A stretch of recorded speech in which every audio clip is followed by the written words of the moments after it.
Este no es un libro sobre la derrota electoral del PSOE en las últimas elecciones generales. Este es un libro de historia, de la historia que tal vez nunca nos contasen los políticos.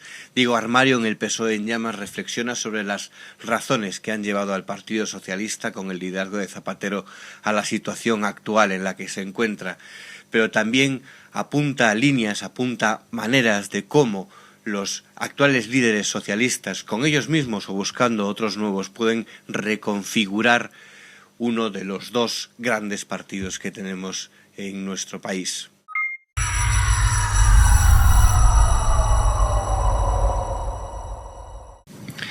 Bueno, Diego, muchísimas gracias por estar con nosotros en Periodista Digital. Gracias a vosotros por invitarme.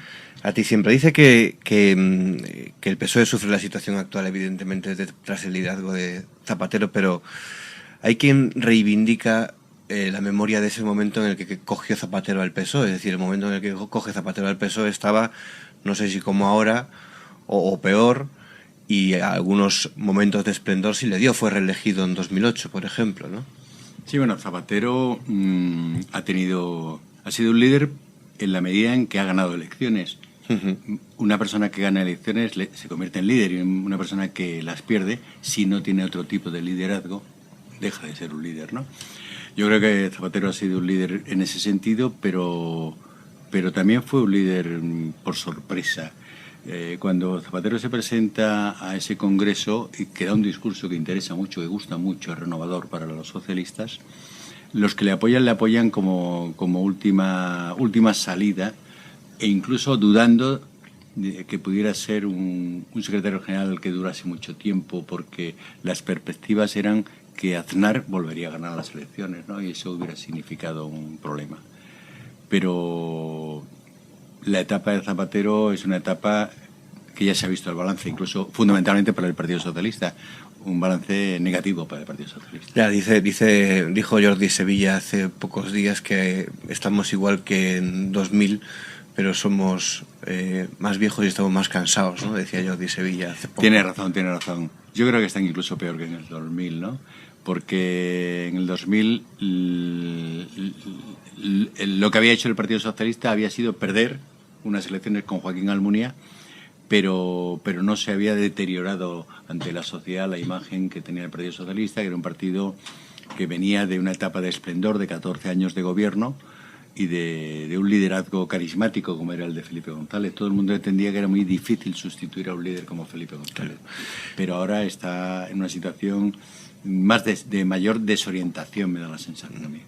No, en su libro el PSOE en llamas nos habla de esas razones que llevan al partido a la situación actual. Ahora hablaremos de alguna de ellas, pero también, perdone que insista, pero ¿alguna luz de estos años para el PSOE, aunque fuera momentánea, se le puede atribuir a Zapatero? Hombre, muchas. ¿Algún momento en el que el PSOE dijéramos, caray, este señor ha llevado al PSOE a tal sitio? Luego ha pasado lo que ha pasado, pero ¿se le puede atribuir alguna cima conquistada a Zapatero? Sí, bueno, estos años? A Zapatero varias cosas. Primero, Zapatero es sorprendentemente, para quienes no le conocíamos sí, pero no en ese ámbito, ha sido un político que ha comunicado muy bien, que después de una etapa de rechazo que provocaba José María Aznar por su forma de su falta de talante, claro, el talante de Zapatero vino muy bien, todo el mundo lo ponderó como algo muy interesante. Ha tenido la habilidad de parecer que le abría las posibilidades de diálogo a todo el mundo. Bien, es cierto que se las abría a todos menos a la derecha, y ha hecho cosas muy importantes como la ley de dependencias, que tanto problemas genera por cuestiones económicas. Hay que atribuírsela al gobierno de Zapatero.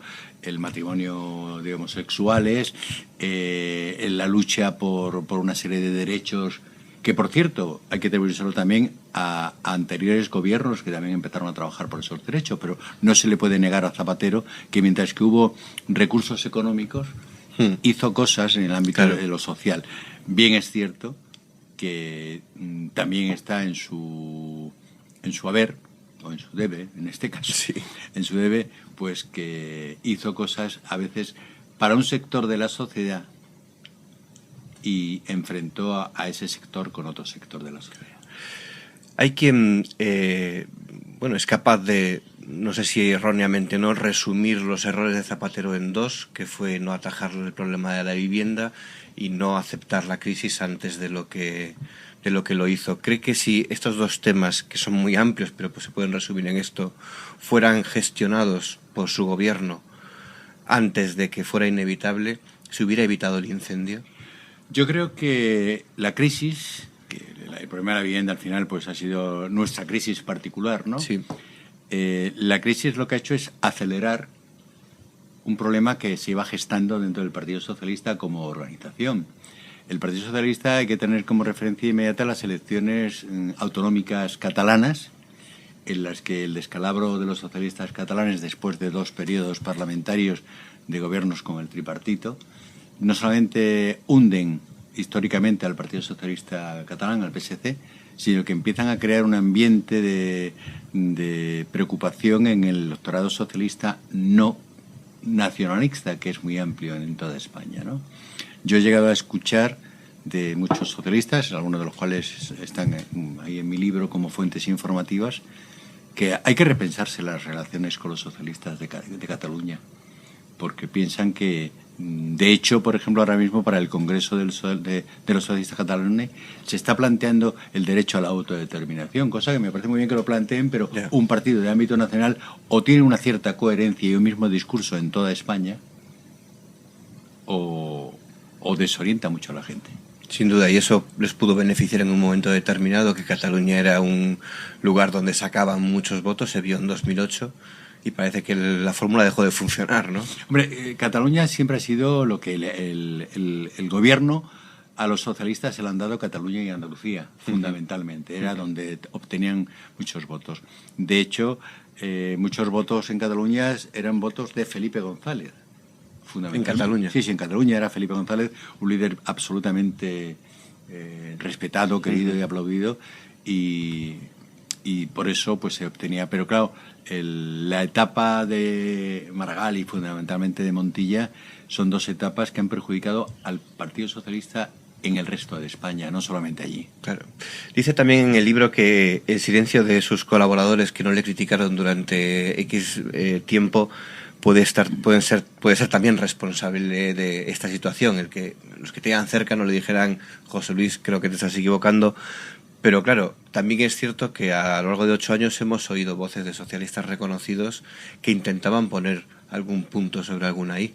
Sí, evidentemente, algunos, los que estaban ya apartados del poder. Por ejemplo, Alfonso Guerra, que en las últimas horas ha dicho que ya está bien de intentar darle prioridad a los jóvenes y a las mujeres, a los jovencitos y a las mujeres, pues permaneció callado durante 2 legislaturas. Fue el presidente de la Comisión Constitucional. Yo creo que la alternativa no es los viejecitos y los varones, sino, como dice él también al final de su reflexión, los mejores. Pero por citar solamente a Alfonso Guerra y a otros cuantos, han sido cómplices silentes de una etapa con la que ellos no comulgaban, pero estaban cercanos al poder.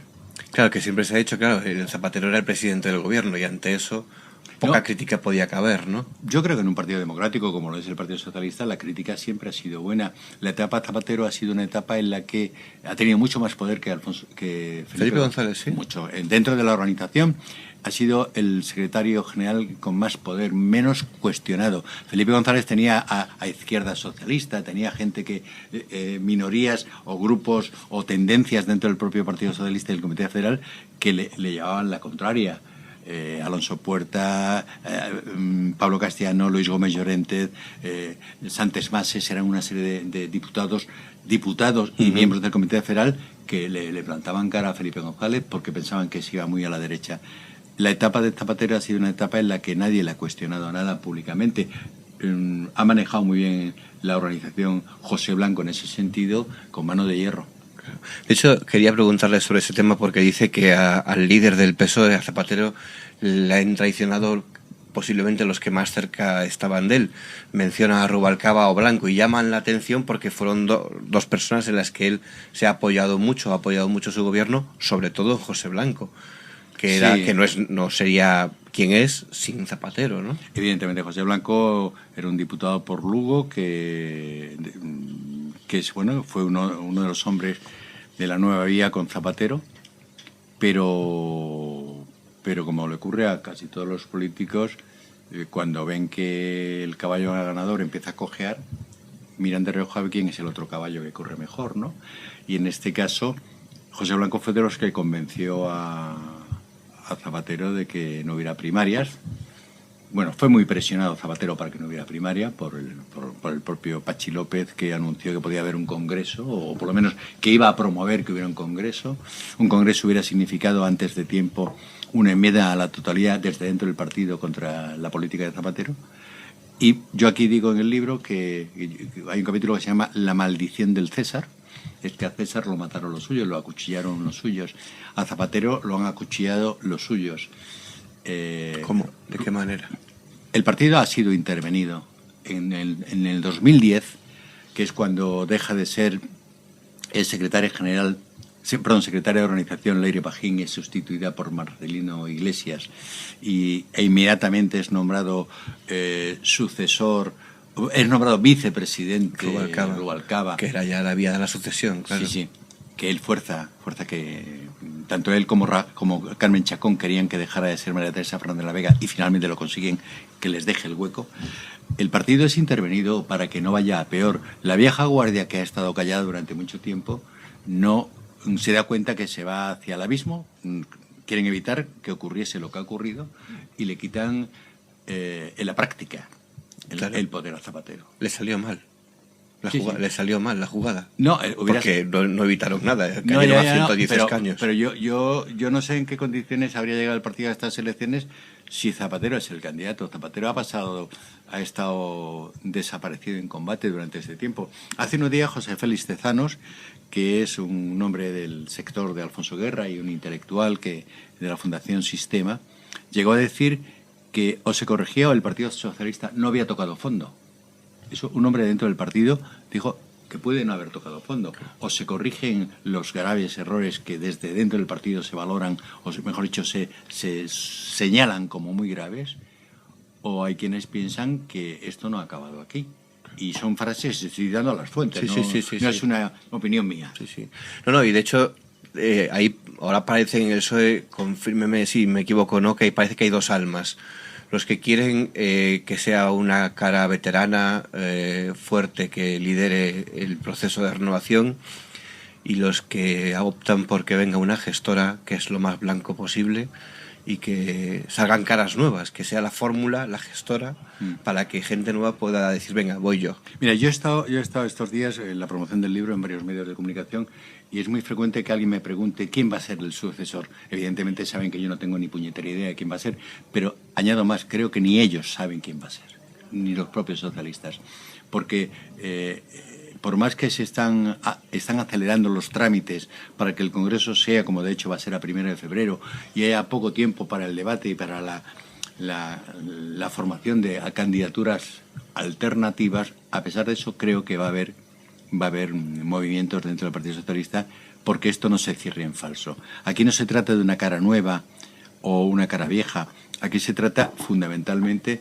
de ver qué es lo que va a hacer esa cara nueva o vieja. Y a partir de ese momento están muy preocupados porque el nuevo secretario general no tenga tanta autonomía como la que ha tenido Zapatero. Es decir, se le elige, se le da un programa que se pacta con él y van a intentar que existan algunos mecanismos de control de cómo va a gestionar ese programa. Porque la etapa Zapatero ha ido tan por libre que no le han controlado y han llegado tarde al intentar rectificar. Entonces yo no creo que haya una sola alternativa. Carmen Chacón es zapaterista. Yo creo que el zapaterismo como tal, a pesar de que en el libro hay quienes dicen que ha dejado huella, va a desaparecer como tal, el zapaterismo. Y Carmen Chacón es un clon de Zapatero. Y Rubalcaba es un perfecto número 2, es un excelente político, una persona muy preparada, pero que como número 2 ha demostrado que es muy bueno, pero como número 1 tal vez no. Habrá otras alternativas. Esto a veces, no sé, nos puede recordar a lo que le pasaba al PSOE en 2000. Sí. Estos movimientos que usted está describiendo ahora mismo, es ¿no? Que va a ser lo mismo. Porque Perdone que le interrumpa, a Zapatero, según, por ejemplo, José Luis Balbás, que fue uno de los que más movió esos votos el que consiguió que Zapatero fuera el secretario general. Él cuenta y ha contado muchas veces estos años que ellos tenían atado y bien atado a Zapatero, es decir, que como que le dijeron, bueno, ese es el programa, esta es la fórmula, te apoyamos y hazlo de esta manera. Luego él rompió las cadenas. Mira, ¿no? aquí hay una frase de José Luis Balbás, que es una de mis fuentes, que tiene mucha gracia porque dice, nosotros éramos cristianos de los de Rouco Varela, dice. O sea, me dice gracia, ¿no? Y ellos le pusieron como condiciones a Zapatero, sí, no solamente qué líneas rojas no debía traspasar, sino a quiénes debía mantener y qué reparto de poder debía hacer, sobre todo en las federaciones. Y Zapatero al día siguiente empezó a incumplir sus compromisos con todos. Entonces, ¿va a ocurrir lo mismo que en el 2000? Pues posiblemente sí, posiblemente sí. Fernández Vara, Guillermo Fernández Vara, expresidente de la Junta de Andalucía, que es otra de mis fuentes informativas, me decía, si se obtiene un resultado razonablemente bueno, no hablaba de ganar, será Rubalcaba el que pueda gestionar esto. Si es malo o muy malo, volverá a ocurrir lo del año 2000. Es una frase de una de las citas del propio presidente de la Junta extremeña, el que fue, que es un hombre que tiene una buena cabeza y no dice ninguna tontería cuando habla. Y Bono está muy callado, ¿no? Y eso a los periodistas y quizá al resto de la gente nos hace sospechar. No, a mí no me hace cuando él está callado. Yo ahí en el libro hay una frase que también voy a citar frase porque el libro se lee muy bien, claro, y se lee de una forma muy coloquial. Joaquín Leguina, cuando lo presentó, decía, se lee como una novela, ¿no? Bono es de los que dice, si me dices ven, lo dejo todo, pero dime ven. Es decir, él está callado porque si al final de todo este proceso no hay una salida, él sabe que el perfil que él da de hombre serio, jacobino, de izquierda centro, con tendencias a ser un poco derechista en ocasiones y tal, puede ser un perfil adecuado para que en caso de gravedad le digan, bueno, te necesitamos. Él no va a pelear, él no quiere volver a correr el riesgo de perder frente, como perdía Zapatero, pero podía ser una persona que en un momento dado le llamasen. Y si le llaman, dudo que diga que no.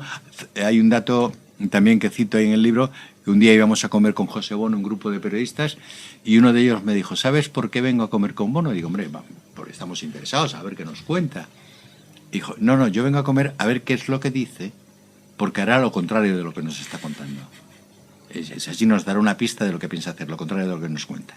Bueno, y otra cosa también muy importante que se ve en El PSOE en llamas, que aunque tiene este título tan visual, usted defiende que el PSOE es un partido muy importante en democracia por este bipartidismo en el que nos movemos. Y no sé si, hablando con socialistas con los que he hablado, analizando el tema, tardaremos mucho en tener esa oposición que probablemente sea necesaria para momentos como los actuales. Es decir, el Partido Popular tiene una mayoría absoluta, la mayor de su historia. Pero hay quien piensa, caray, es que mayoría absoluta y sin oposición... No, por supuesto. Aquí lo peor que nos podría ocurrir a nosotros es que no hubiera un partido de izquierda sólido, con una estructura nacional y con un discurso propio de un partido nacional. Bueno, imaginarnos que aquí en España tuviéramos un PRI bueno, sería para suicidarse, para coger el avión rápidamente y a ver a qué país te vas, ¿no? El Partido Popular ha ganado bien, ha ganado porque ha perdido el PP, porque ha perdido el PSOE. Perdón, porque ha perdido el PSOE. O sea, el Partido Popular ha ganado porque ha perdido el PSOE. Sí, hay quien decía que no eran sus méritos, sino los desméritos del otro. Pero eso ocurre siempre, ¿eh? Eso ocurre siempre. Sí, Aznar ganó porque perdió Felipe González. Y González ganó porque perdió Suárez. Eso ocurre habitualmente. En este caso ha sido muy claro. Pero lo que sí es cierto es que hace falta un partido de centro-izquierda. Cuando digo centro-izquierda, la obsesión de estos dirigentes últimos del Partido Socialista de buscar sus votos solamente en la izquierda es un error, porque a la izquierda ya está Izquierda Unida. Y lo que da el poder es la gente de centro. Gente de centro que no es ni de derecha ni de izquierda, es gente que en unos temas es de izquierda y en otros temas a lo mejor pues tiene otro planteamiento. Abandonar el centro para un partido nacional es un suicidio. Y el Partido Socialista en esta legislatura ha abandonado el centro. ¿Y el Partido Popular lo tiene más claro eso? Lo tiene clarísimo. El Partido Popular ha ocultado, de la misma forma que Rubalcaba no ha sacado a pasear a Zapatero, Rajoy no ha sacado a pasear a Aznar ni de broma. Lo ha tenido oculto. Claro. Ya ha hecho un discurso interesante, se ha apoyado fundamentalmente en el momento de crisis que vivíamos, pero si tú le has pedido en algún momento a Aznar, a Rajoy, que se moje en los temas fundamentales, no. De hecho, hay un sector de la derecha que está descontenta con Rajoy, porque Rajoy no ha dicho qué va a hacer con los temas que le preocupa a la derecha.